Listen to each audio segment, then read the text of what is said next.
ಎಲ್ಲರಿಗೂ ನಮಸ್ಕಾರ. ದೇಶದ ಸ್ವಾತಂತ್ರ್ಯಕ್ಕಾಗಿ ದೇಶದ ಜನತೆಯನ್ನು ಒಗ್ಗೂಡಿಸಿ ಹಾಗೂ ಹಲವು ದೇಶಗಳು ನಮ್ಮ ದೇಶ ಪರವಾಗಿ ನಿಲ್ಲುವಂತೆ ಮಾಡಿದಂತಹ ಒಬ್ಬ ಮಹಾನ್ ನಾಯಕ, ಆ ನಾಯಕನ ಸಾವಿನ ರಹಸ್ಯ ಇವತ್ತು ನಾನು ನಿಮ್ಮ ಮುಂದೆ ಪ್ರಸ್ತುತಪಡಿಸ್ತಾ ಇದ್ದೇನೆ. ಆ ಮಹಾನ್ ನಾಯಕನ ಹೆಸರು ನೇತಾಜಿ ಸುಭಾಷ್ ಚಂದ್ರ ಬೋಸ್. ನೇತಾಜಿ ಅವರ ಹೋರಾಟದ ಬಗ್ಗೆ ಈ ವಿಡಿಯೋ ಖಂಡಿತವಾಗಿಯೂ ಅಲ್ಲ, ನೇತಾಜಿ ಅವರ ಸಾವಿನ ರಹಸ್ಯದ ಬಗ್ಗೆ ಹಾಗೂ ಅವರು ಸತ್ತಿದ್ದಾರಾ ಅನ್ನುವಂತಹ ಪ್ರಶ್ನೆಗಳಿಗೆ ಉತ್ತರ ಕೊಡಲಿಕ್ಕೋಸ್ಕರನೇ ನಾನು ಬಂದಿರುವಂಥದ್ದು. ದಯಮಾಡಿ ನನ್ನ ಚಾನೆಲ್ ಸಬ್ಸ್ಕ್ರೈಬ್ ಮಾಡ್ಕೊಳ್ಳಿ, ಶೇರ್ ಮಾಡಿ ಹಾಗೂ ಕಮೆಂಟ್ ಮಾಡಿ. ಇನ್ನು ಸಾವಿನ ರಹಸ್ಯ, ಸಾವಿನ ವಿಚಾರವಾಗಿ ಎಳೆಯಾಗಿ ಹೇಳ್ತಾ ಹೋಗ್ತೇನೆ. ಬನ್ನಿ ಶುರು ಮಾಡೋಣ ಇವತ್ತಿನ ವಿಡಿಯೋ. 1945 ಆಗಸ್ಟ್ 18ಕ್ಕೆ ಒಂದು ವಿಚಾರ ಭಾರತ ದೇಶಕ್ಕೆ ಬರಸಿಡ್ಲಂತೆ ಬಂದು ತಲುಪುತ್ತೆ. ಅದೇನೆಂದರೆ ತೈವಾನ್ ಅನ್ನೋ ಪ್ರದೇಶ, ಜಪಾನ್ನಲ್ಲಿರುವಂತಹ ತೈವಾನ್ ಅನ್ನೋ ಪ್ರದೇಶ, ಇಲ್ಲಿ ಒಂದು ಸ್ಯಾಲಿ ಬಾಂಬರ್ ಎನ್ನುವಂತಹ ಪ್ಲೇನ್, ಹಂಗಂದ್ರೆ ಯುದ್ಧ ವಿಮಾನ ಕ್ರ್ಯಾಶ್ ಆಗಿದೆ. ಆ ಕ್ರ್ಯಾಶ್ ಆದಂತಹ ವಿಮಾನದಲ್ಲಿ ಸುಭಾಷ್ ಚಂದ್ರ ಬೋಸ್ ಇದ್ದರು. ಅವರ ದೇಹ 80% ಸುಟ್ಟು ಹೋಗಿದೆ ಹಾಗೂ ಅವರಿಗೆ ಈಗ ಮಿಲಿಟರಿ ಹಾಸ್ಪಿಟಲ್ನಲ್ಲಿ ಚಿಕಿತ್ಸೆ ಕೊಡಲಾಗ್ತಾ ಇದೆ ಅಂತ ಹೇಳಿ ಒಂದು ವಿಷಯ ತಲುಪುತ್ತೆ. ಈ ವಿಚಾರ ಭಾರತ ದೇಶ ತಲುಪಿದ ತಕ್ಷಣ ಭಾರತ ದೇಶದಲ್ಲಿ 3 ವಿಚಾರಗಳು ಓಡಾಡಲಿಕ್ಕೆ ಶುರುವಾಗುತ್ತೆ. ಮೊದಲನೇದು, ಈ ಸ್ಯಾಲಿ ಬಾಂಬರ್, ಈ ಪ್ಲೇನ್ ಕ್ರ್ಯಾಶಲ್ಲಿ ಸುಭಾಷ್ ಚಂದ್ರ ಬೋಸ್ ಅವರು ತೀರ್ಕೊಂಡಿದ್ದಾರೆ, ಅದು ಸತ್ಯ ಅನ್ನುವಂಥದ್ದು. ಎರಡನೇದು, ಸುಭಾಷ್ ಚಂದ್ರ ಬೋಸರು ಇವತ್ತಿಗೂ ಬದುಕಿದ್ದಾರೆ ಎನ್ನುವಂತಹ ವಿಚಾರ. ಮೂರನೇದು, ಸುಭಾಷ್ ಚಂದ್ರ ಬೋಸ್ ಆ ಸ್ಯಾಲಿ ಬಾಂಬರಲ್ಲಿ ಇರಲೇ ಇಲ್ಲ ಅನ್ನುವಂಥದ್ದು. 1945 ಆಗಸ್ಟ್ 25ಕ್ಕೆ ಒಂದು ಮಾಹಿತಿ ತಲುಪುತ್ತೆ. ಚಿಕಿತ್ಸೆ ಫಲಕಾರಿಯಾಗದೆ ಸುಭಾಷ್ ಚಂದ್ರ ಬೋಸ್ ಇಂದು ಬೆಳಗ್ಗೆ ತೀರ್ಕೊಂಡ್ರು ಅಂತ. ನಿಜ ಹೇಳಬೇಕು ಅಂದರೆ ಸುಭಾಷ್ ಚಂದ್ರ ಬೋಸ್ ಅವರ ಮಾರ್ಗ, ಸುಭಾಷ್ ಚಂದ್ರ ಬೋಸ್ ಅವರ ಡೆಸ್ಟಿನೇಷನ್ ತೈವಾನ್ ಆಗಿರಲಿಲ್ಲ. ಸುಭಾಷ್ ಚಂದ್ರ ಬೋಸ್ ಅವರು ಬ್ಯಾಂಕಾಕ್ ಮೂಲಕ ಸೈಗನ್ ಮೂಲಕ ಡೈರೆನ್ ಮೂಲಕ ಸೋವಿಯತ್ ಯೂನಿಯನ್ ತಲುಪಬೇಕನ್ನೋದು ಅವರ ಡೆಸ್ಟಿನೇಷನ್ ಆಗಿತ್ತು. ಈ ಘಟನೆ ನಡೆಯುವುದಕ್ಕಿಂತ ಕೆಲವು ದಿನಗಳ ಮುಂಚೆ ಸೋವಿಯತ್ ಯೂನಿಯನ್ 23ನೇ ಆಗಸ್ಟ್ 1945ನೇ ಇಸ್ವಿಯಲ್ಲಿ ನಮ್ಮ ದೇಶಕ್ಕೆ ಬೋಸ್ ಎಂಟರ್ ಆಗ್ತಾರೆ ಅಂತ ಹೇಳಿತ್ತು. ಹಾಗಾದರೆ ಬೋಸ್ ಹೋಗಿದ್ದಾದ್ರೆ ಇಲ್ಲಿಗೆ. ಸ್ನೇಹಿತರೆ, ಇಲ್ಲೊಂದು ವಿಚಾರ ನೆನಪಿಡಿ. ಬೋಸ್ ಏರ್ ಕ್ರ್ಯಾಶಲ್ಲಿ ತೀರ್ಕೊಂಡಿದ್ದಾರೆ. ಈ ವಿಚಾರವನ್ನು ಯಾವುದೇ ಗೌರ್ಮೆಂಟ್ ಅಫಿಷಿಯಲ್ಸ್ ಹೇಳಿಕೆ ಕೊಟ್ಟಿಲ್ಲ. ಈ ಹೇಳಿಕೆ ಕೊಟ್ಟಿರುವಂಥದ್ದು ನಾನ್ ಗೌರ್ಮೆಂಟ್ ಏಜೆನ್ಸೀಸ್. ಹಾಗಿದ್ಮೇಲೆ ಬೋಸ್ ಸತ್ತಿದ್ದಾರೆ ಎನ್ನುವಂತಹ ಪುರಾವೆ ಗೌರ್ಮೆಂಟ್ ಅಫಿಷಿಯಲ್ಸ್ ಯಾಕೆ ರಿಲೀಸ್ ಮಾಡಲಿಲ್ಲ? ಪ್ರಶ್ನೆ ಮೂಡುತ್ತೆ ತಾನೆ. ಈ ವಿಚಾರವನ್ನು ಬ್ರಿಟಿಷ್ ಆಫೀಸರ್ ಸೀರಿಯಸ್ ಆಗಿ ತಗೊಳ್ತಾರೆ. ಬ್ರಿಟಿಷ್ ಆಫೀಸರ್ ಆದಂತಹ ಫಿನಲ್ ಫಿಗಸ್ ಎನ್ನುವಂತಹ ವ್ಯಕ್ತಿ ಇಬ್ಬರು ಇಂಟೆಲಿಜೆಂಟ್ ಬ್ಯೂರೋ ಆಫೀಸರ್, ಹಾಗಂತ ಹೇಳಿದರೆ ಫಿನೆ ಹಾಗೂ ಡೇವಿಸ್ ಎನ್ನುವಂತಹ ವ್ಯಕ್ತಿಯನ್ನು ಬ್ಯಾಂಕಾಕ್ ಹಾಗೂ ತೈವಾನಿಗೆ ಕಳಿಸ್ಕೊಡ್ತಾನೆ. ಅಲ್ಲಿ ಏನು ನಡೆದಿದೆ, ನಿಜವಾಗ್ಲೂ ಬೋಸ್ ಸತ್ತಿದ್ದಾರಾ ಅನ್ನುವಂತಹ ವಿಚಾರವನ್ನು ತಿಳ್ಕೊಂಡು ರಿಪೋರ್ಟ್ ಮಾಡಿ ಅಂತ ಹೇಳ್ತಾನೆ. ಅವರೊಂದು ರಿಪೋರ್ಟ್ ರೆಡಿ ಮಾಡ್ಕೊಂಡು ತಗೊಂಡು ಕೊಡ್ತಾರೆ. ಆ ರಿಪೋರ್ಟ್ 1995ನೇ ಇಸ್ವಿ ತನಕನೂ ಹೊರಗೆ ಬರೋದೇ ಇಲ್ಲ, ಸಪ್ರೆಸ್ ಮಾಡ್ಕೊಂಡು ಇಟ್ಕೊಳ್ತಾರೆ. ಹಾಗಾದರೆ ಆ ರಿಪೋರ್ಟಲ್ಲಿ ಏನಿತ್ತು? ಆ ರಿಪೋರ್ಟ್ ಬರೋದಕ್ಕಿಂತ ಮುಂಚೆ ಅವನಿಗೆ ಆ ವಿಚಾರ ತಿಳಿದಿದ್ದಾದರೂ ಹೇಗೆ? ಆ ರಿಪೋರ್ಟ್ ಬಂದ ಮೇಲೆ ಇನ್ನೊಂದು ರಿಪೋರ್ಟ್ನ ರೆಡಿ ಮಾಡ್ತಾನೆ. ಫೇಕ್ ವಿಟ್ನೆಸ್ನ ರೆಡಿ ಮಾಡಿಕೊಂಡು ಪ್ಲೇನ್ ಕ್ರ್ಯಾಶ್ ಆಗಿದೆ ಅಂತ ಪ್ರೂವ್ ಮಾಡ್ತಾನೆ. ಇಲ್ಲೊಂದು ಪ್ರಶ್ನೆ ಮೂಡುತ್ತೆ. ಪ್ಲೇನ್ ಕ್ರ್ಯಾಶ್ ಆದಂಥದ್ದು ಆಗಸ್ಟ್ 18ನೇ ತಾರೀಕು. ಸುಭಾಷ್ ಚಂದ್ರ ಬೋಸ್ ತೀರ್ಕೊಂಡಿದ್ದಾರೆ ಅಂತ ವಿಷಯ ತಲುಪಿದ್ದು ಆಗಸ್ಟ್ 25ಕ್ಕೆ. ಹಾಗಿದ್ಮೇಲೆ ಈ ದಿನಗಳ ಮಧ್ಯೆ ಏನು ನಡೀತಾ ಇತ್ತು? ಮ್ಯಾನ್ಮಾರ್ ಹೋರಾಟಗಾರ್ತಿ ಆಂಗ್ ಸ್ಯಾನ್ ಸೂಕಿ ಅವರ ತಂದೆ. ಇವರು ಸುಭಾಷ್ ಚಂದ್ರ ಬೋಸ್ ಅವರಿಗೆ ಬಹಳ ಆತ್ಮೀಯರಾಗಿರ್ತಾರೆ. ಇವರು ಒಂದು ಹೇಳಿಕೆ ಕೊಡ್ತಾರೆ, ಸುಭಾಷ್ ಚಂದ್ರ ಬೋಸ್ ರಂಗೂನ್ ಅನ್ನುವಂತಹ ಜಾಗದಲ್ಲಿ ಬದುಕಿದ್ದಾರೆ ಅಂತ. ಇನ್ನು ಕೆಲವರು ಹೇಳ್ತಾರೆ ಸೋವಿಯತ್ ಯೂನಿಯನ್ನಲ್ಲಿದ್ದಾರೆ ಅಂತ. ಹೀಗೆ ಪ್ರಸ್ತಾಪಗಳು, ಹೀಗೆ ವಿಮರ್ಶೆಗಳು ನವೆಂಬರ್ 1945ನೇ ಇಸ್ವಿ ತನಕ ನಡೀತಾನೆ ಇರುತ್ತೆ. 1945 ಡಿಸೆಂಬರ್ 31ಕ್ಕೆ ನ್ಯಾಷನಲ್ ಹೆರಾಲ್ಡ್ ಎನ್ನುವಂತಹ ನ್ಯೂಸ್ ಪೇಪರ್ನಲ್ಲಿ ಫ್ರಂಟ್ ಪೇಜಲ್ಲಿ ಬರುತ್ತೆ, ಬೋಸ್ ಇಸ್ ಇನ್ ರಷ್ಯಾ ಅಂತ. ಅದು ಸೆಕೆಂಡ್ ವರ್ಲ್ಡ್ ವಾರ್ ಮುಗಿದು ಕೆಲವು ತಿಂಗಳ ನಂತರ ನಡೆದಂತಹ ವಿಚಾರಗಳು. ಸೆಕೆಂಡ್ ವರ್ಲ್ಡ್ ವಾರ್ ಕೆಲವು ತಿಂಗಳ ಹಿಂದೆ ತಾನೇ ಮುಗಿದಿತ್ತು. ಯಾವ ದೇಶಗಳು ಒಂದು ದೇಶ ಇನ್ನೊಂದು ದೇಶ ಮೇಲೆ ನಂಬಿಕೆ ಹೊರಟೋದಂತಹ ಸಮಯ. ಹೀಗೆ ಒಂದು ದೇಶ ಇನ್ನೊಂದು ದೇಶಕ್ಕೆ ಡಾಕ್ಯುಮೆಂಟ್ಸ್ ಆಗಿರ್ಬೋದು, ರಹಸ್ಯ ವಿಚಾರಗಳಾಗಿರ್ಬೋದು, ಯಾವುದೇ ಮಾಹಿತಿನ ವಿನಿಮಯ ಮಾಡ್ಕೊಳ್ಳೋಕೆ ರೆಡಿ ಇರಲಿಲ್ಲ. ನ್ಯಾಷನಲ್ ಹೆರಾಲ್ಡ್ ನ್ಯೂಸ್ ಪೇಪರಲ್ಲಿ ಬಂದಂಥ ವಿಚಾರವನ್ನು ಬ್ರಿಟಿಷ್ ಆಫೀಸರ್ ಸೀರಿಯಸ್ ಆಗಿ ತಗೊಳ್ತಾರೆ ಹಾಗೂ ಈ ವಿಚಾರನ ಇಲ್ಲೇ ಎಂಡಪ್ ಮಾಡಬೇಕಂತ ಹೇಳಿ ಕಾಯ್ತಾರೆ. ಒಂದು ವಿಚಾರ ನೆನಪಿರಲಿ ಸ್ನೇಹಿತರೆ, ಉನ್ನತ ಶ್ರೇಣಿಯ ನಾಯಕತ್ವ ಹೊಂದಿದ್ದಂತಹ ಗಾಂಧೀಜಿಯವರು ಒಂದು ಹೇಳಿಕೆ ಕೊಟ್ಟರೆ ಇಡೀ ದೇಶವೇ ಬರ್ತಾ ಇತ್ತು. ಹಾಗಿದ್ಮೇಲೆ ನಮ್ಮ ದೇಶದ ಹುಡುಗ, ನಮ್ಮ ದೇಶದ ಸ್ವಾತಂತ್ರ್ಯ ಹೋರಾಟಗಾರರಾದಂತಹ ಸುಭಾಷ್ ಚಂದ್ರ ಬೋಸ್ ಅವರ ಸಾವಿನ ರಹಸ್ಯ, ಈಗ ಅವರು ಎಲ್ಲಿದ್ದಾರೆ ಅನ್ನುವಂತಹ ಮಾಹಿತಿ ನಂಗೆ ತಿಳಿಲೇಬೇಕು ಅಂತ ಹೇಳಿ ಒಂದು ಹೇಳಿಕೆ ಹಾಗೂ ಒಂದು ಹೋರಾಟ ಯಾವುದು ಕೂಡ ಅವ್ರು ಮಾಡೋದಿಲ್ಲ. ಇದು ಮನಸ್ಸಿಗೆ ಬಹಳ ನೋವು ಮಾಡುವಂತಹ ಸಂಗತಿ. ಆಗ ರಷ್ಯಾದಲ್ಲಿ ಕಮ್ಯುನಿಸ್ಟ್ ಪಾರ್ಟಿ ಇರುತ್ತೆ. ಸ್ಟಾಲಿನ್ ನಾಯಕತ್ವದ ಕಮ್ಯುನಿಸ್ಟ್ ಪಾರ್ಟಿ ಏನು ಹೇಳುತ್ತೆ ಅದೇ ಫೈನಲ್. ಸರ್ಕಾರದಿಂದ ಏನು ನ್ಯೂಸ್ ಹೋಗುತ್ತೆ ಅದೇ ಫೈನಲ್. ಸರ್ಕಾರದ ಜರ್ನಲಿಸ್ಟ್ ಆದಂತಹ ಡೇವಿಡ್ ಜಾಸ್ಕ್ಲೋವಿಸ್ಕಿ ಅನ್ನುವಂತಹ ವ್ಯಕ್ತಿ ಒಂದು ಕಾಲಮ್ ಬರೀತಾರೆ. ಆ ಕಾಲಮಲ್ಲಿ 4 ಭಾಗ ಇರುತ್ತೆ. 4 ಭಾಗದಲ್ಲಿ ಸುಭಾಷ್ ಚಂದ್ರ ಬೋಸ್ ಅವರ ಡೈಲಿ ರೂಟೀನ್ ಹೇಗಿದೆ ಅಂತ ಹೇಳಿ ಬರೀತಾರೆ. ಈ ವಿಚಾರವನ್ನು ಕೇಳಿದಂತಹ ಭಾರತದ ಬ್ರಿಟಿಷ್ ಆಫೀಸರ್ಸ್ ಹೆದರೋಗ್ತಾರೆ. ಭಾರತದ ಬ್ರಿಟಿಷ್ ಆಫೀಸರ್ಸ್ ರಷ್ಯಾಗೊಂದು ಲೆಟರ್ ಬರೀತಾರೆ, please make Subhash Chandra Bose permanently dead ಅಂತ.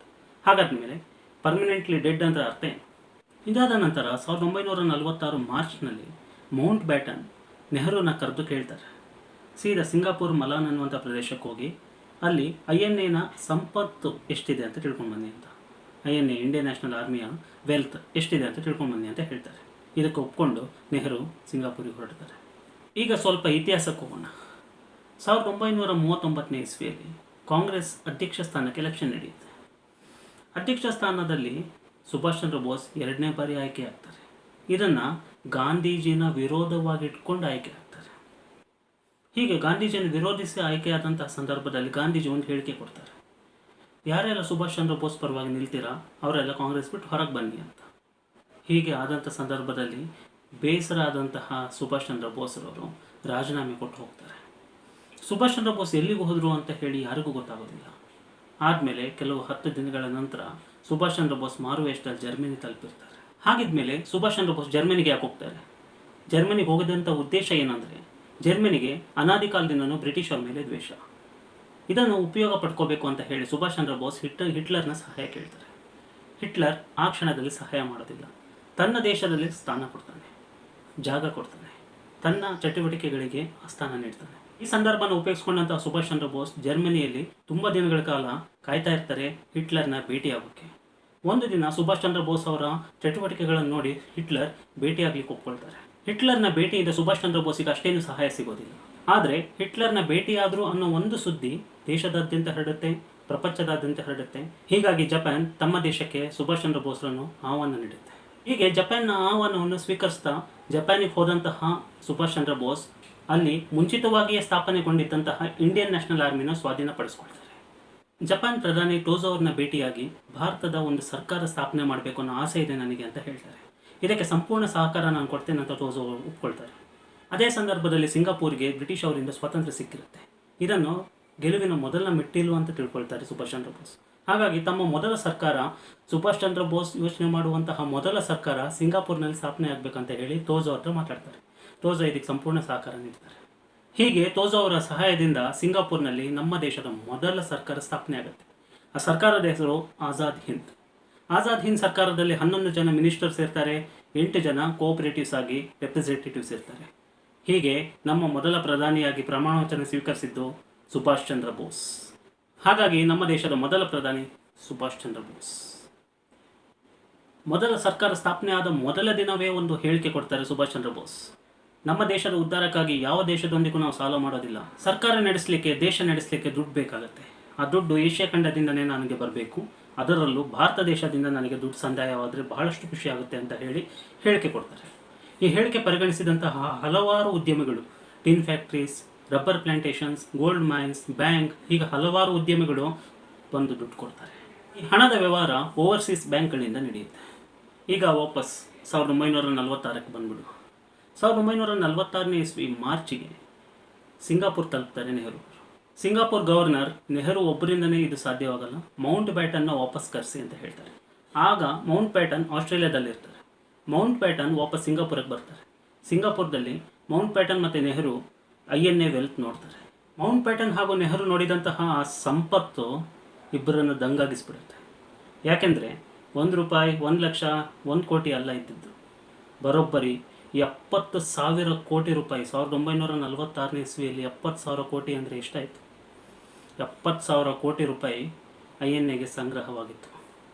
ಇದು ನಮ್ಮ ದೇಶದ ಸಂಪತ್ತು. ಬ್ರಿಟಿಷರು ಯಾವುದೇ ವಿಚಾರದಲ್ಲಿ ಶೇರ್ ಇಲ್ಲದೆ ಮಾಡೋದೇ ಇಲ್ಲ. ಯಾವುದೇ ವ್ಯವಹಾರದಲ್ಲಿ ಶೇರ್ಸ್ ಬೇಕೇ ಬೇಕು. ಹೀಗಿದ್ದಾಗ 70,000 ಕೋಟಿ ಕಂಡಂತಹ ಬ್ರಿಟಿಷ್ ಅಧಿಕಾರಿ ಭಾರತಕ್ಕೆ 70,000 ಕೋಟಿ ತರ್ತಾರೆ. 50%, ಅಂದರೆ 35,000 crores, 35,000 ಕೋಟಿ ತಗೊಂಡು ಹೋಗ್ತಾರೆ. ಹಾಗಾದಮೇಲೆ ಇನ್ನೂ 35,000 ಕೋಟಿ ಉಳಿದಂತಹ ಭಾರತದಲ್ಲಿ ಆ ದುಡ್ಡು ಏನಾಯಿತು, ಎಲ್ಲೋಯ್ತು? ಇದಿಷ್ಟನ್ನು ನಾನು ಯಾವುದೇ ಆಧಾರ ರಹಿತವಾಗಿ ಹೇಳ್ತಾ ಇಲ್ಲ. ಬ್ರಿಟಿಷ್ ಅಧಿಕಾರಿಗಳು ಸುಭಾಷ್ ಚಂದ್ರ ಬೋಸ್ರ ಚಲನವಲನನ ನೋಡ್ಕೊಳ್ಳಿಕ್ಕೋಸ್ಕರನೇ ಒಬ್ಬ ಅಧಿಕಾರಿ ನೇಮಿಸಿದ್ರು. ಅವರ ಅಧಿಕಾರಿ ಬೇರೆ ಯಾರೂ ಅಲ್ಲ, ಹ್ಯೂ ಟಾಯ್ ಅಂತ ಹೇಳಿದ್ರು. ಅವರೇ ಬರೆದಿರುವಂತಹ ಈ ಪುಸ್ತಕದಲ್ಲಿ ಕಂಪ್ಲೀಟ್ ಡೀಟೇಲ್ಸ್ ಇದೆ. ಈ ಆಧಾರದ ಮೇಲೇ ನಾನು ಹೇಳಿರುವಂಥದ್ದು. ಕಣ್ಣಾರೆ ಕಂಡಂತಹ ಈ ಆಧಾರ ಸುಳ್ಳಾಗ್ಲಿಕ್ಕೆ ಸಾಧ್ಯನೇ ಇಲ್ಲ. ಇನ್ನು ಇವ್ರ ಹತ್ರ ಸಾಕಷ್ಟು ಡಾಕ್ಯುಮೆಂಟ್ಸ್ ಸುಭಾಷ್ ಚಂದ್ರ ಬೋಸ್ ಪರವಾಗಿದೆ, ಆದರೆ ಅವರು ಇನ್ನೂ ಕೂಡ ಕೊಟ್ಟಿಲ್ಲ. 1946ನೇ ಇಸ್ವಿ ಮೇ ಮತ್ತು ಜೂನ್ ಈ ತಿಂಗಳಲ್ಲಿ ನಡೆದಂತಹ ಘಟನೆ. Indian political intelligence Indian bureau of ಇನ್ವೆಸ್ಟಿಗೇಷನ್ಗೆ ರಿಕ್ವೆಸ್ಟ್ ಮಾಡುತ್ತೆ, ಸುಭಾಷ್ ಚಂದ್ರ ಬೋಸ್ ಸಾವಿನ ರಹಸ್ಯ ಅವ್ರನ್ನ ರಿಪೋರ್ಟ್ನ ಸಬ್ಮಿಟ್ ಮಾಡಿ ಅಂತೇಳಿ. ಆವಾಗ ಅದೇ ತಿಂಗಳು ಬ್ರಿಟಿಷ್ ಇಂಟೆಲಿಜೆನ್ಸ್ ಬ್ಯೂರೋ ಒಂದು ರಿಪೋರ್ಟ್ನ ಸಬ್ಮಿಟ್ ಮಾಡುತ್ತೆ. ಅವರ ಇಂಟೆಲಿಜೆನ್ಸ್ ಬ್ಯೂರೋ ರಿಪೋರ್ಟ್ನ ಸಬ್ಮಿಟ್ ಮಾಡಿದೆ ಅಂದರೆ ಇಟ್ ಇಸ್ ಅಥೆಂಟಿಕ್. ಏನು ರಿಪೋರ್ಟ್ ಅದು? ರಿಪೋರ್ಟ್ ಏನಂದರೆ ಬೋಸ್ ಇಸ್ ಇನ್ ರಷ್ಯಾ. ಆ ರಿಪೋರ್ಟ್ ಇವತ್ತಿಗೂ ಕಾಮನ್ವೆಲ್ತ್ ಆಫೀಸ್ನಲ್ಲಿದೆ. ಸುಭಾಷ್ ಚಂದ್ರ ಬೋಸ್ ಸತ್ತಿದ್ದಾರೆ ಅಂತ ಹೇಳಲಿಕ್ಕೆ ಒಂದು ಡೆತ್ ಸರ್ಟಿಫಿಕೇಟ್ ಬೇಕಲ್ವಾ? ಈ ಡೆತ್ ಸರ್ಟಿಫಿಕೇಟ್ ಎಲ್ಲಿಂದ ಸಿಗುತ್ತೆ? ಅವ್ರು ತೀರ್ಕೊಂಡಿರುವಂಥ ಹಾಸ್ಪಿಟಲಿಂದ. ಆ ಹಾಸ್ಪಿಟಲ್ಗೆ ಹೋಗಿ ವಿಚಾರಿಸಿದಾಗ ಅವ್ರು ಹೇಳ್ತಾರೆ ಅಲ್ಲ, ಹಾಸ್ಪಿಟಲೇ ಇರಲಿಲ್ಲ. ಹಾಗಿದ್ಮೇಲೆ ಹಾಸ್ಪಿಟಲ್ ಎಲ್ಲೋಯ್ತು? ಆ ಹಾಸ್ಪಿಟಲ್ ಟೆಂಪ್ರವರಿ ಮಿಲಿಟರಿ ಹಾಸ್ಪಿಟಲ್ಸ್, ಯುದ್ಧ ಸೆಕೆಂಡ್ ವರ್ಲ್ಡ್ ವಾರ್ ನಡೆಯುವಂಥ ಸಮಯದಲ್ಲಿ ಟೆಂಪ್ರವರಿ ಮಿಲಿಟರಿ ಹಾಸ್ಪಿಟಲ್ಸ್ ಇದ್ದಂಥ ಜಾಗ. ಹಾಗಾಗಿ ಅಲ್ಲಿ ಡೆತ್ ಸರ್ಟಿಫಿಕೇಟ್ ಸಿಗೋದಿಲ್ಲ ಅಂತ ಗೊತ್ತಾಯ್ತು. ಹಾಗಾಗಿ ಒಬ್ಬ ಡಾಕ್ಟರ್ನ ಅಲಾಟ್ ಮಾಡ್ತಾರೆ. ಆ ಡಾಕ್ಟರ್ ಹೆಸರು ಡಾಕ್ಟರ್ ಸುರುತಾ ಅಂತ. ಅವ್ರು ಹೇಳಿಕೆ ಕೊಡುವಂಥದ್ದು ಏನಂದರೆ, ನಾನೇ ಸುಭಾಷ್ ಚಂದ್ರ ಬೋಸ್ನ ಟ್ರೀಟ್ ಮಾಡಿರುವಂಥದ್ದು. ನಾನು ಸಾಯಂಕಾಲ ಹೊತ್ತಿಗೆ ಹೊರಗೆ ಹೋಗಿದ್ದೆ. ಸಾಯಂಕಾಲ ಮುಗಿಸ್ಕೊಂಡು ಹೊರಗಡೆ ಕೆಲಸ ಮುಗಿಸ್ಕೊಂಡು ವಾಪಸ್ ಬರೋ ಅಷ್ಟರಲ್ಲಿ 6:30-7 ಗಂಟೆ ಆಗಿತ್ತು. ಸುಭಾಷ್ ಚಂದ್ರ ಬೋಸ್ ಏನೋ ಕನ್ವರ್ಸ್ತಾ ಇದ್ದರು. ಸುಭಾಷ್ ಚಂದ್ರ ಬೋಸ್ ತೀರಾ ಹೀನಾಯ ಸ್ಥಿತಿಯಲ್ಲಿದ್ದರು. ಆವಾಗಲೇ ಅವ್ರು ತೀರ್ಕೊಂಡಿದ್ದು ಅಂತ ಹೇಳಿಕೆ ಕೊಡ್ತಾರೆ. ಇಟ್ ಈಸ್ ಅದೇ ಮೊದಲ ಡೆತ್ ಸರ್ಟಿಫಿಕೇಟ್ ಸುಭಾಷ್ ಚಂದ್ರ ಬೋಸ್ ಅವರಿಗೆ. 1946 ಆಗಸ್ಟ್, ನೆಹರು ಅವರು ರಷ್ಯನ್ ಏಜೆಂಟ್ ಬಾಂಬೆಲಿ ವರ್ಕ್ ಮಾಡ್ತಾ ಇರ್ತಾರೆ. ಆ ರಷ್ಯನ್ ಏಜೆಂಟಿಗೆ ಒಂದು ಲೆಟರ್ ಕೊಡ್ತಾರೆ, ನೀವು ವಾಪಸ್ ರಷ್ಯಾಗೆ ಹೋದ ತಕ್ಷಣವೇ ಸ್ಟಾಲಿನಿಗೆ ಲೆಟ್ರ್ ಕೊಡಿ ಅಂತ. ಆ ಲೆಟ್ರಲ್ಲಿ ಏನಿತ್ತು? ಆ ಲೆಟ್ರು ಇವತ್ತಿಗೂ ಕೂಡ ಅವೈಲೇಬಿಲಿಟಿ ಇಲ್ಲ. ರಷ್ಯಾದಲ್ಲಿದೆ, ಅವ್ರು ಇನ್ನೂ ಕೂಡ ಕೊಡ್ತಾ ಇಲ್ಲ. ಆ ಲೆಟರಲ್ಲಿ ಏನಿದೆ ಅನ್ನೋದನ್ನ ನೋಡಿದರೆ ಸಾವಿನ ರಹಸ್ಯ ಬಯಲಾಗುತ್ತೆ. ಅದೇ ತಿಂಗಳು ಕಮ್ಯುನಿಸ್ಟ್ ಲೀಡರ್ ಆದಂತಹ ಸೋಮನಾಥ್ ಲೆಹರಿ ಅನ್ನುವಂಥವರಿಗೆ ರಷ್ಯಾದಿಂದ ವೀಸಾ ಸಿಗುತ್ತೆ. ಹಾಗಾಗಿ ಅವರು ರಷ್ಯಾಗೆ ಹೊರಡ್ತಾರೆ. ರಷ್ಯಾಗೆ ಹೋಗ್ತಾರೆ. ಹೋಗಿ ಇಮಿಡಿಯೇಟಾಗಿ ವಾಪಸ್ ಬರ್ತಾರೆ. ಬಂದು ತಮ್ಮ ಪಾರ್ಟಿ ಆಫೀಸ್ನಲ್ಲಿ ಒಂದು ಮೀಟಿಂಗ್ ಹೇಳಿ ಮಾಡ್ತಾರೆ. ಹೀಗೆ ಆ ಮೀಟಿಂಗಲ್ಲಿ ಅಪೋಸಿಟ್ ಇದ್ದಂತಹ ವ್ಯಕ್ತಿ ಕೇಳ್ತಾನೆ, ನಿಮಗೆ ಅವ್ರು ಹೇಗೆ ಸಿಕ್ಕರು ಅಂತ. ಹಾಗಂದರೆ ಅವರು ಅಂದರೆ ಯಾರು? ನಿಮಗೆ ಅವರು ಸಿಕ್ಕಿದ್ದಾದರೂ ಹೇಗೆ? ಅವ್ರನ್ನ ಭೇಟಿಯಾದ್ರೆ ನೀವು ಅಂತ ಕೇಳ್ತಾರೆ. ಆವಾಗ ಸೋಮನಾಥ್ ಅವರು ಒಂದು ಸ್ಮೈಲ್ ಕೊಟ್ಟು ಸುಮ್ಮನಾಗ್ತಾರೆ. ಇದರ ಅರ್ಥ ಏನು? ಸ್ಟಿಲ್ ಹಿ ವಾಸ್ ಅಲೈವ್ ಅಂತ.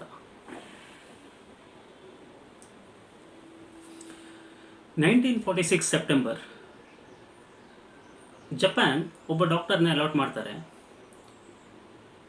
ಅಲಾಟ್ ಮಾಡಿದಂತಹ ಡಾಕ್ಟರ್ ಹೆಸರು ಯಶೋಮಿ ಅಂತ. ಅವ್ರು ಹೇಳ್ತಾರೆ, ನಾನೇ ಸುಭಾಷ್ ಚಂದ್ರ ಬೋಸ್ ಅವ್ರನ್ನ ಟ್ರೀಟ್ ಮಾಡಿದ್ದು. ಅವರ ಬಾಡಿ 80% ಡ್ಯಾಮೇಜ್ ಆಗಿತ್ತು. ರಾತ್ರಿ 12 ಗಂಟೆ ಸುಮಾರಿಗೆ ಅವ್ರು ತೀರ್ಕೊಂಡ್ರು ಅಂತ. ಹಾಗಿದ್ಮೇಲೆ ಡಾಕ್ಟರ್ ಸುರೋತು ಮತ್ತು ಡಾಕ್ಟರ್ ಯಶೋಮಿ ನೀಡಿರುವಂಥ ಹೇಳಿಕೆಗಳು ಭಿನ್ನವಾಗಿದೆ. ಯಾರು ಸತ್ಯ? 1947ನೇ ಇಸ್ವಿಯಲ್ಲಿ ನಮಗೆ ಸ್ವಾತಂತ್ರ್ಯ ಸಿಗುತ್ತೆ.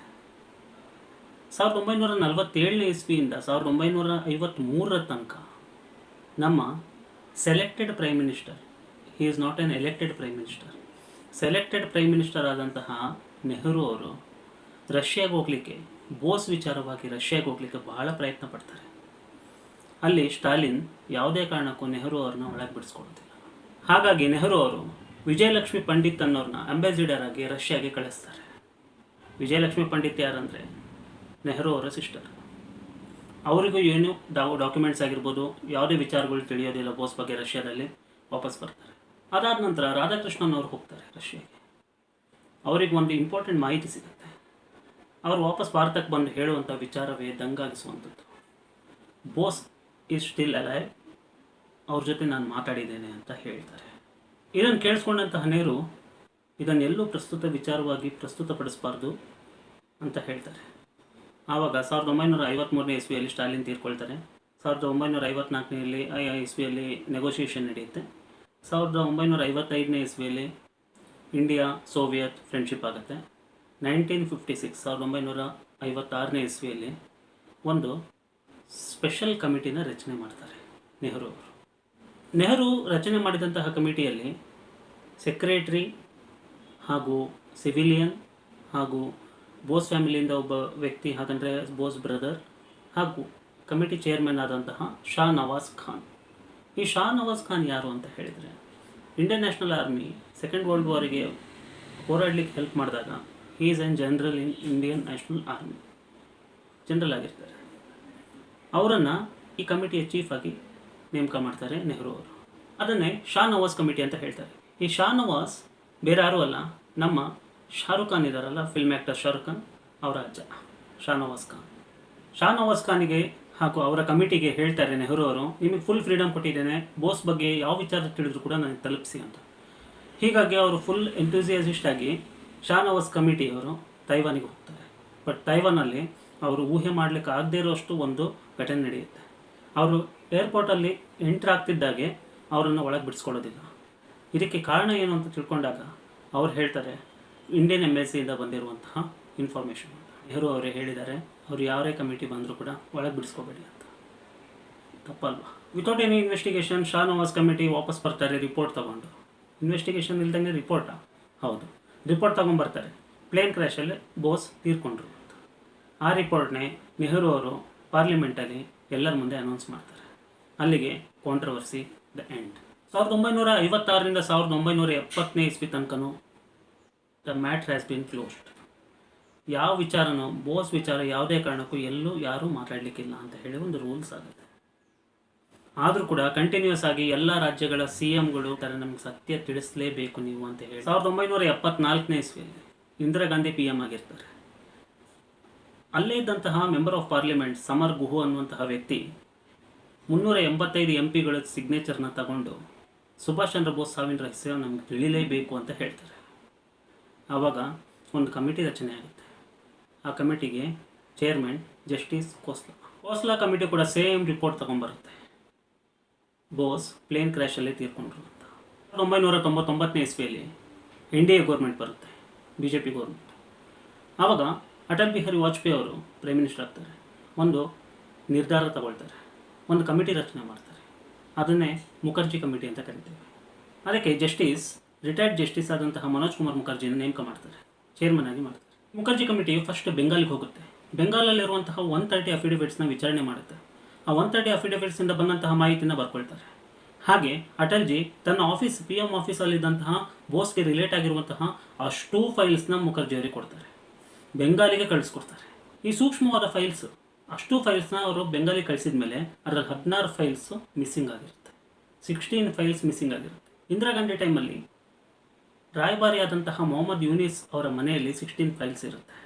ಆದರೆ ಅಧಿಕೃತವಾದಂತಹ ಪ್ರೂಫ್ ಇಲ್ಲ ಅವ್ರ ಮನೆಯಲ್ಲಿದೆ ಅಂತ. But Indira Gandhi has shifted 16 files to Mohammad Yunus ಅಂತ ಹೇಳಿ ಒಂದು ಸೆಂಟೆನ್ಸ್ ಬರುತ್ತೆ. ಜಸ್ಟಿಸ್ ಮುಖರ್ಜಿ ಅವರು ಬೆಂಗಾಲ್ ವಿಸಿಟ್ನ ಮುಗಿಸ್ಕೊಂಡು ಇಂಗ್ಲೆಂಡ್ಗೆ ಹೋಗ್ತಾರೆ. ಇಂಗ್ಲೆಂಡಲ್ಲಿ ಚಾನ್ಸಲರ್ನ ಮೀಟ್ ಆಗ್ತಾರೆ. ಚಾನ್ಸಲರ್ ಹತ್ರ ಕಂಪ್ಲೀಟ್ ಡೀಟೇಲ್ಸ್ ಫೈಲ್ಸ್ನ ಕೇಳ್ತಾರೆ. ಬಟ್ ಚಾನ್ಸಲರ್ ಒಂದು ಮಾತು ಹೇಳ್ತಾರೆ, 2021ಗೆ ಈ ಫೈಲ್ಸ್ನೆಲ್ಲ ರಿವೀಲ್ ಮಾಡ್ತೇವೆ, ಅಲ್ಲಿ ತನಕ ಯಾರಿಗೂ ಕೊಡೋದಿಲ್ಲ ಅಂತ. ಹಾಗಾಗಿ ಅವರು ನೆಕ್ಸ್ಟ್ ವಿಸಿಟ್ ತೈವಾನಿಗೆ ಕೈಗೊಳ್ತಾರೆ. ತೈವಾನಿಗೆ ಹೋದ ತಕ್ಷಣ ಅವರು ಪ್ಲೇನ್ ಕ್ರ್ಯಾಶ್ ಆದಂತಹ ಸ್ಥಳಕ್ಕೆ ಹೋಗ್ತಾರೆ. ಪ್ಲೇನ್ ಕ್ರ್ಯಾಶ್ ಆದಂತಹ ಸ್ಥಳಕ್ಕೆ ಹೋದಂತಹ ಫಸ್ಟ್ ಕಮಿಟಿ ಮುಖರ್ಜಿ ಕಮಿಟಿ. ಹೀಗೆ ಮುಖರ್ಜಿ ಕಮಿಟಿ ಫಸ್ಟ್ ಆ ಪ್ಲೇಸಿಗೆ ಹೋಗಿ ನೋಡಿದ ತಕ್ಷಣ ಗೊತ್ತಾಗುತ್ತೆ ಅಲ್ಲಿ ಯಾವುದೇ ಪ್ಲೇನ್ ಕ್ರ್ಯಾಶ್ ನಡೆದಿಲ್ಲ ಅಂತ. ಆದಮೇಲೆ ಅವರು ಮಿಲಿಟರಿ ಚೇರ್ಮನ್ಸ್ ಆದಂತಹ ಕೆಲವೊಬ್ಬರು ವ್ಯಕ್ತಿಗಳನ್ನು ಮೀಟ್ ಮಾಡ್ತಾರೆ. ಅಲ್ಲಿ ಗೊತ್ತಾಗುತ್ತೆ ಅಲ್ಲಿ ಯಾವುದೇ ಆದಂತಹ ಪ್ಲೇನ್ ಕ್ರ್ಯಾಶಸ್ ಆಗಿಲ್ಲ ಅಂತ.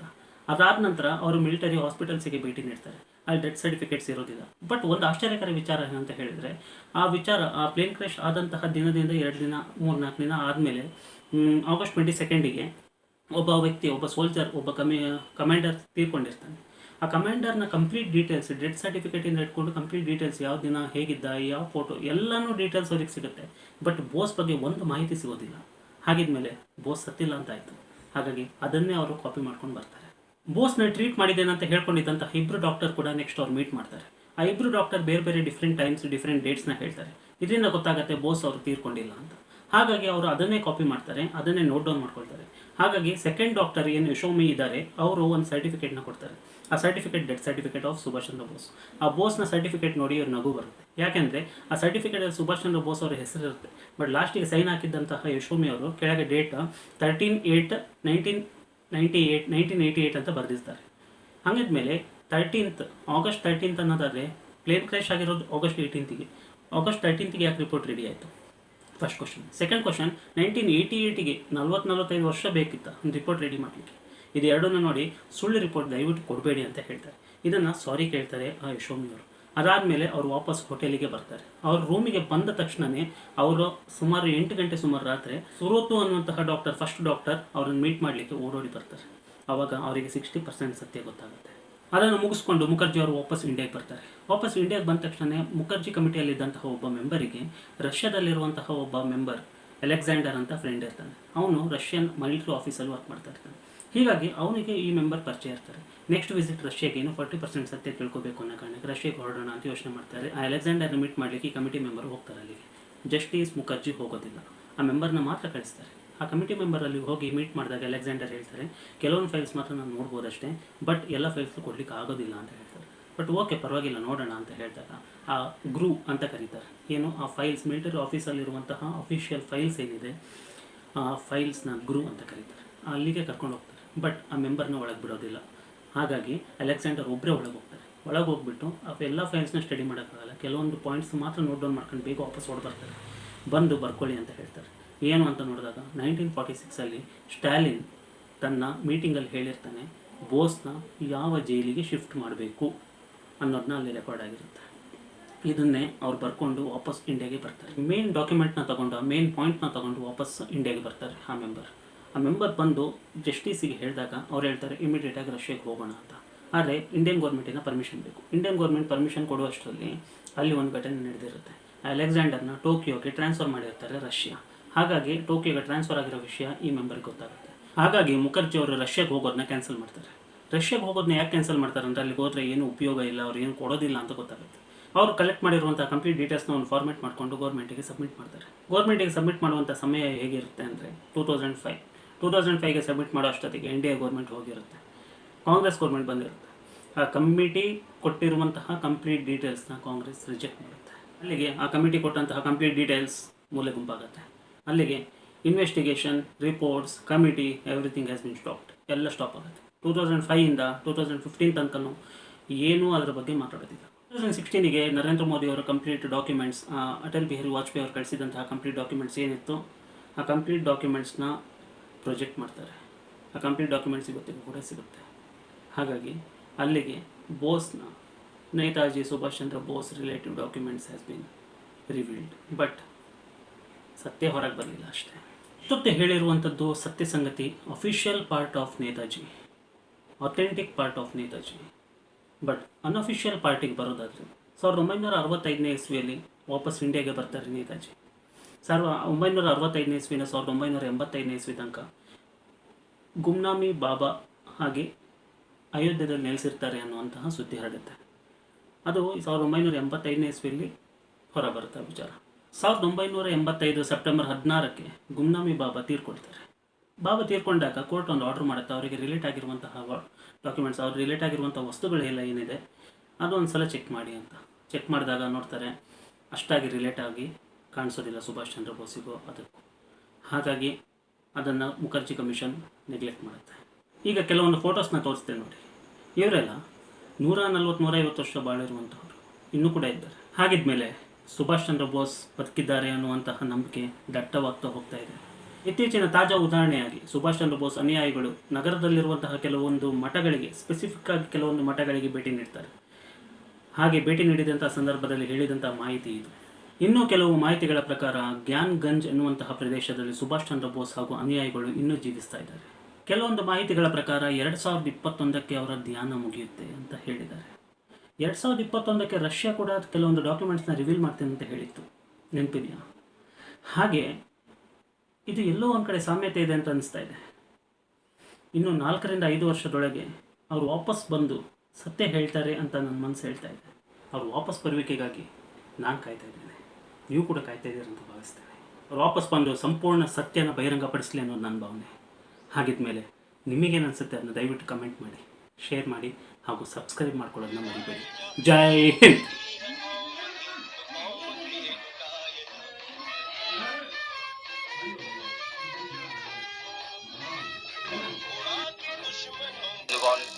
আমরা সকলে দাস হয়ে জন্মেছি, আসুন আমরা সংকল্প করি যে আমরা মরবার পূর্বে স্বাধীন হব। Our struggle is no doubt a non-violent struggle, but even a non-violent struggle demands an army, an organization, and a machinery. Bis zum Siege weiterzuführen, zu bekräftigen. In diesem Kampf, der für Indien ein Kampf um Sein oder Nichtsein ist, kann es nur einen Ausgang geben, unseren gemeinsamen Ziel. Lang leben die drei Machtmächte und ihre Verbündeten. Lang lebe das freie Indien. The ranks of the Indian National Congress. Bose now proceeded to Singapore. He received a hero's welcome by thousands of Indian volunteers, members of the Indian National Army under Japanese command. They were ready to fight the British, but had lacked a charismatic Indian leader. But not everyone believed that the Netaji died in 1945. Some suggested that he made it to the Soviet Union, where he was locked up in a labor camp. Others believed Bose escaped altogether.